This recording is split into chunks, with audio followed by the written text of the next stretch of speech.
a legal perspective, when it comes to SAMHSA, as you're going to hear, that deals with substance abuse treatment, related care. Just like HIPAA has covered entities, that also has entities that are called programs that are subject to the law. EMS is not one, folks, so that is not a law that applies to EMS agencies, and I think it's important to state that. That's one important key that I think has to be raised. And I think to the extent there's also an ethical argument being raised, what we're talking about here is the need to share information for clinical management of the patient, which I think is not only clinically appropriate, but ethically highly sound, and also, as Ryan mentioned, the ability to link pre-hospital and hospital care so we can get to that holy grail of evidence-based medicine, either proving or disproving what EMS interventions truly help. And I can't really think of any higher arguments. So with that, I understand we're also going to have some panel discussion later, so I'll save my additional thoughts for that. But we just want to again thank NAEMT and everybody for their attention.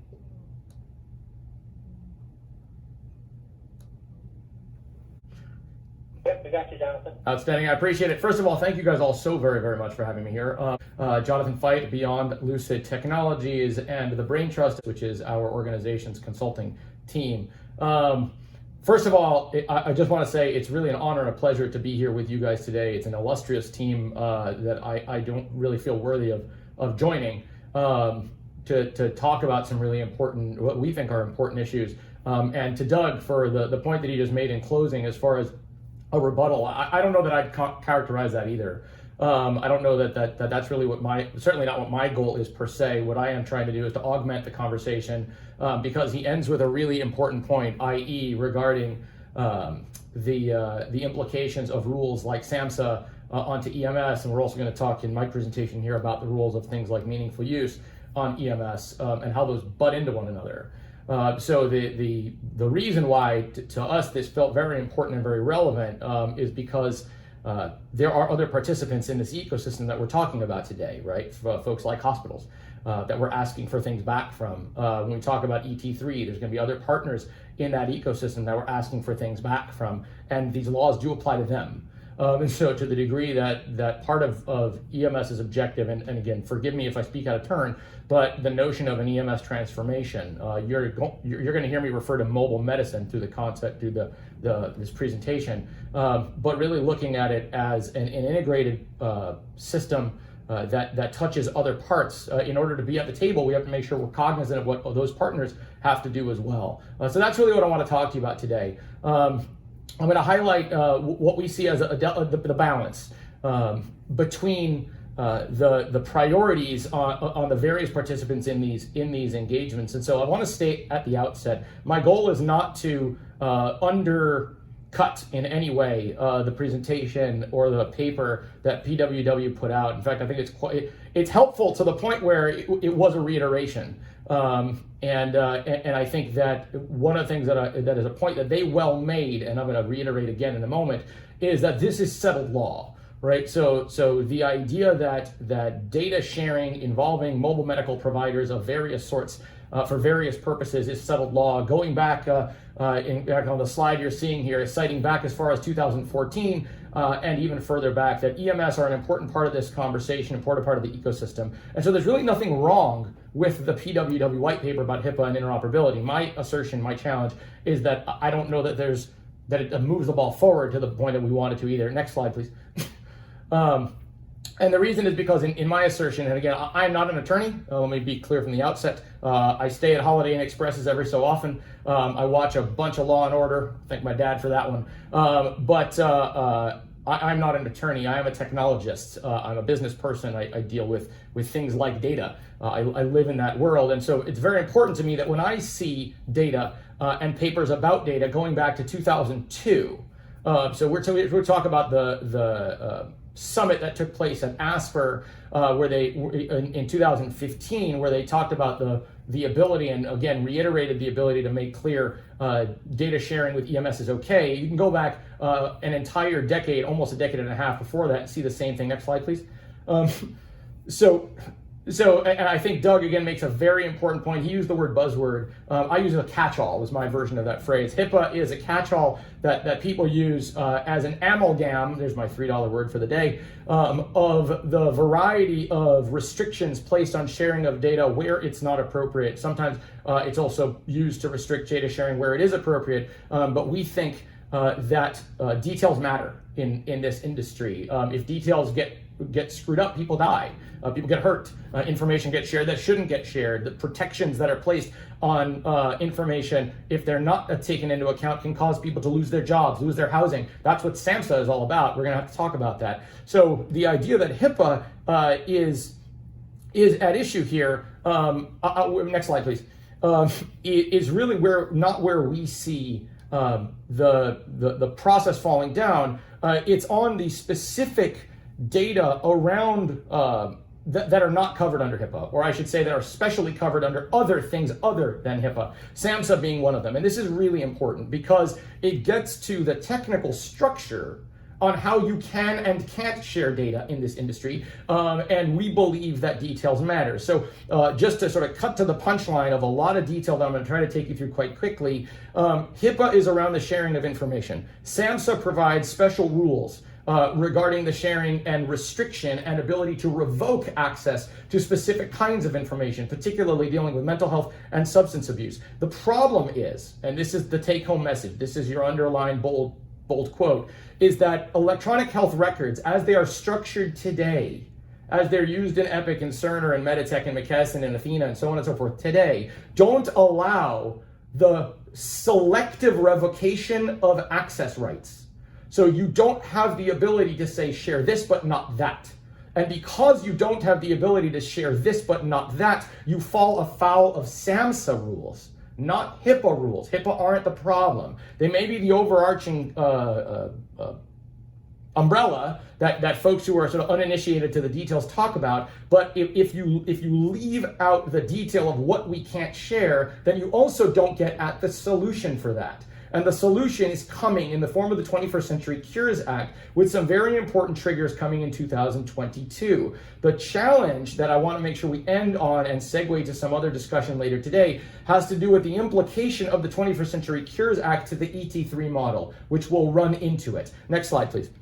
So as I see it, we're going to go run through these real quick. There are some lingering questions that I really won't address here, but I hope you think about. What was the need for this PWW white paper? What does this say about where we are as an industry? Why are we still talking about HIPAA seriously today? Who's not talking to each other that need to be communicating? For instance, why do we think that hospitals don't care about mobile medical data? When if you get outside of the mobile medical bubble, and instead you go into, for example, the Society of Trauma Nurses conference, you get multiple presentations talking about their desperate desire for mobile medical data in order to better do their jobs, better activate their systems, better achieve financial, operational, and clinical efficiencies on the receiving side. Why do we think there's a gap where there isn't one? Can we get past this myth? And are there standards that allow us to do that?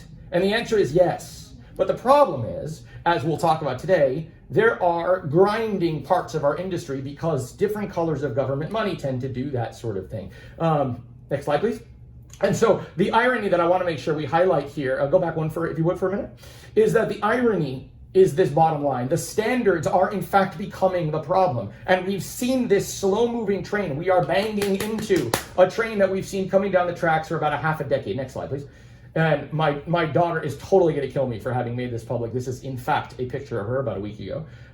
This is the saddest picture of a person eating cake I think I've ever seen. But the fact is we have standards that we're supposed to be relying on, we want to rely on. This is what our tax dollars go to paying for, and yet they are, in fact, turning out to be a challenge. Next slide, please.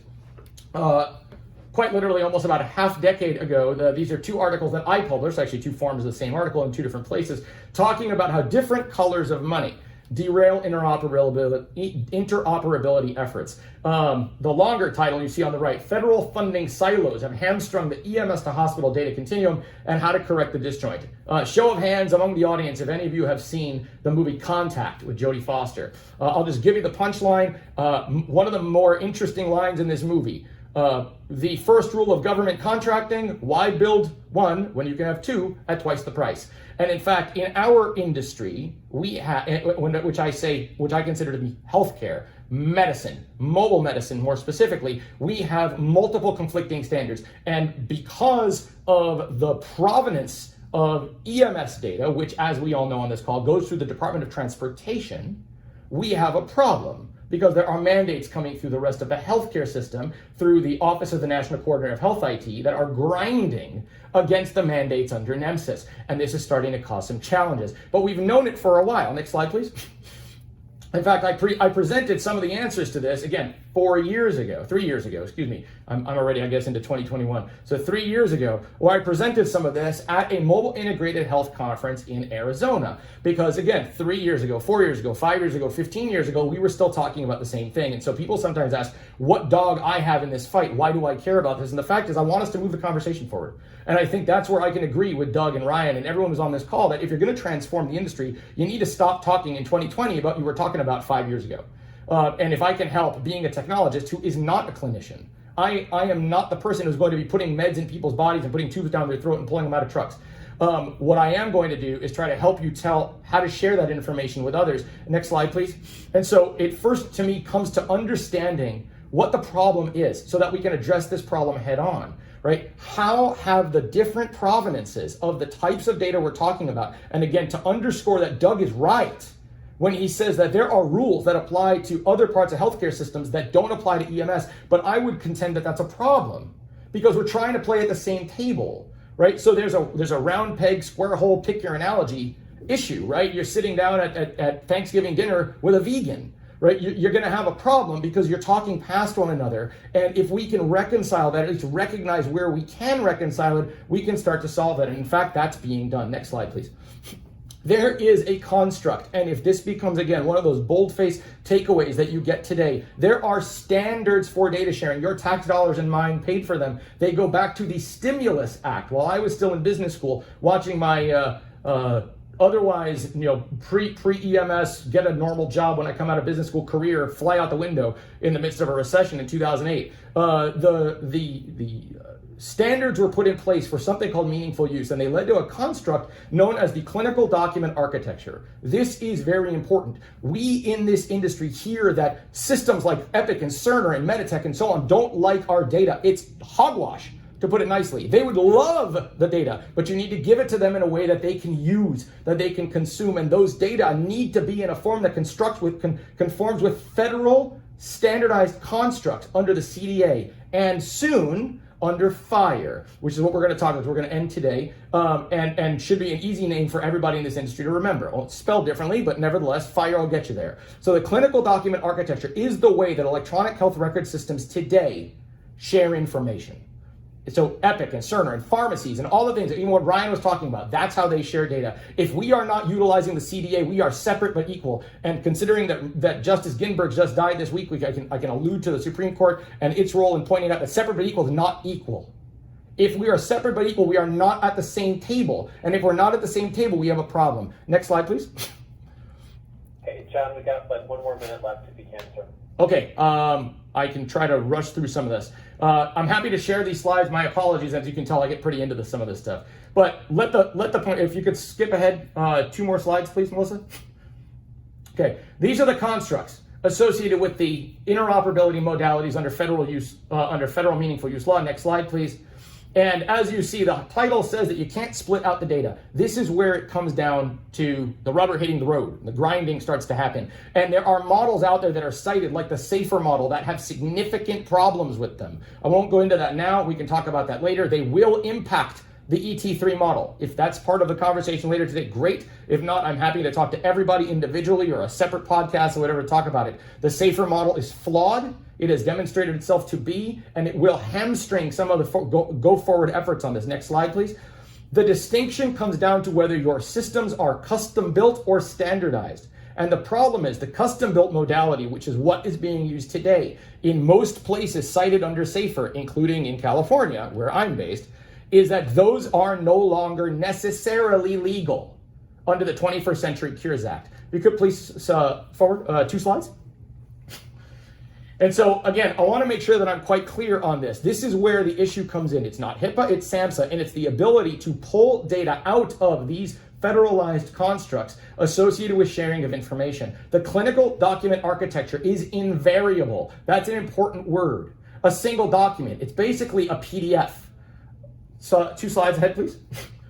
To the degree that even if a hospital wants to give you data back, if it likes the idea of giving you data back, it cannot do that in a selective fashion today unless you build a custom interface to do it. And you can look at hospitals across the country that talk about that bidirectionality. Epic itself is pushing back on this, because if you can't protect the data that you need to protect separately, you end up running afoul of other laws than HIPAA. And in the interest of self-protection, the rest of the healthcare system has basically said, if I can't exclude, then I'm going to shut down. And so that is where a challenge comes in.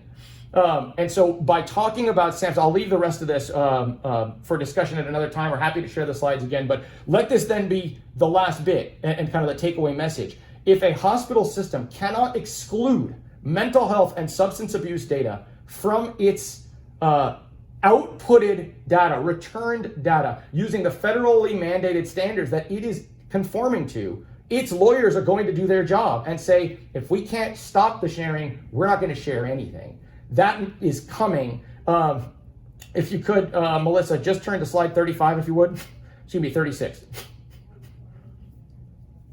It's the second one with the fire icon. I'd like this to be the last thing that's on the screen here, because the next one, please. It is this solution. This quote is from the CEO of HL7, talking about the integration of of HL7 fire-based standards into the 21st Century Cures Act, which has important triggers that go into effect in 2022, when presumably ET3 will still be a thing. That's the hope, right? And that's going to last at least a year. So the benefit of FHIR is that, unlike a PDF, it allows data to be broken up into pieces.